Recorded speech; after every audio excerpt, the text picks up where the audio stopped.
Hey everybody, it's Neil, and check out what I have here. I have a little thermohydrometer, and my goal is I want to stick this in my garage because I'm curious how humid it's really getting in there.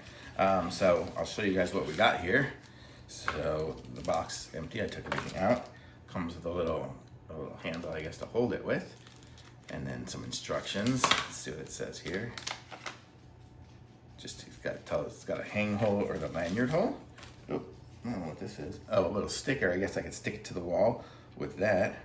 And let's see, how do we turn this thing on? Let me see what I need to do. It's gonna require a CR2032, which it has in there already. Oops. And there we go. So now it is on. Let's see what it comes with here. So so inside the little inside, it came with this little piece here. I was like, what is that thing that fell out?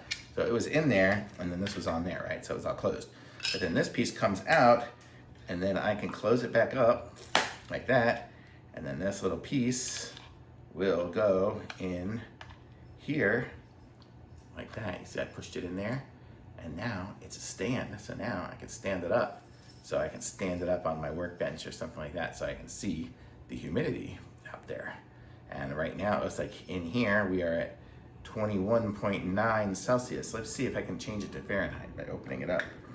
Probably, I'm gonna guess. There's only one button on there, and that's the power button. So let's see what happens if I push it down or hold it down. Does it change to Fahrenheit? Hang hole for the lanyard is up top.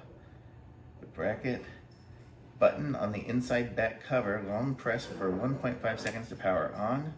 Double click to select the temperature unit. So there we go. Now we are at 72.3. So we are in that. I look at a little picture of a baby. Not sure what the baby picture means. Oh, I think it's like they got different colors for the different temperatures. Here's the instructions. You can see. But Neil being colorblind, I don't know what color it is, but you get the idea. So that's it, and then it goes back in there, and I can put the little lanyard through there, and then it'll hang up, so I can hang it on a nail or something like that if I want to hang it up instead of placing it on something. So super cool, or I could use the sticker. Got all sorts of different ways to hang it. But pretty cool and nice to be able to know the humidity in the garage. Maybe that'll explain why things are rusting. But very cool, thumbs up.